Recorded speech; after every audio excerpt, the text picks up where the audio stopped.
Okay guys, so yun, good to know Friday na naman tayo. Medyo feeling marunong na naman ako eh. Ayan. So kung hindi nyo alam guys, so hindi nasukat ni Carl. Ayan. Order ko to, di ba? Order mo yan. So ano yan guys, yan yung Y3 version ng Adios ng Adidas na sobrang popular ngayon. So kung hindi nyo natatanong, yung Y3 guys stands for ano yan, si Japanese designer si Yohji Yamamoto. Bakit ko alam? Ginugol ko. Pucha, Google nyo rin. Pero, ever since naman, alam ko naman na ang Y3 is another line of Adidas. Para lang Yeezy, na not really Adidas, diba? Yeezy siya before. So, si Y3 is also technically under the branch of Adidas, pero different or specific line lang siya. So, medyo higher yung price point niya. So, ito, yung susukat ni Carl, medyo mahal yan. Mamahalin yung tropa natin eh. So, yan. Another fact about Y3 bro, yung Y is yung G. Yamamoto, diba?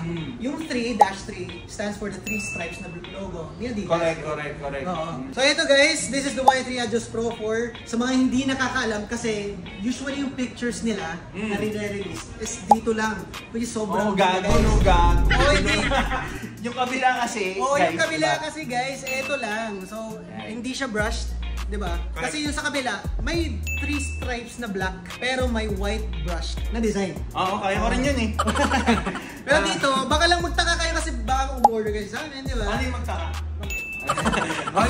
So yan guys. So yun nga, diba? Baka magtaka lang kayo, yung other side lang yung may brush, yung kabila, wala. So yun talaga yung design ng Adios Pro for Y3 lineup. Correct. And also, just pahabol lang, feedback from our customers that have bought the Y3. Much better daw siya in terms of performance. I can't really specifically say why compared to the regular Adidas. But given its price point, I think dapat naman talaga na mas better yung performance. I don't know, baka self-confidence lang yung nabuboost. Kaya mas malakas siyang tumakbo. Mas magaling siya tumakbo pag mas mahal yung suot niya. Pero yun guys, now you know. Ayun guys.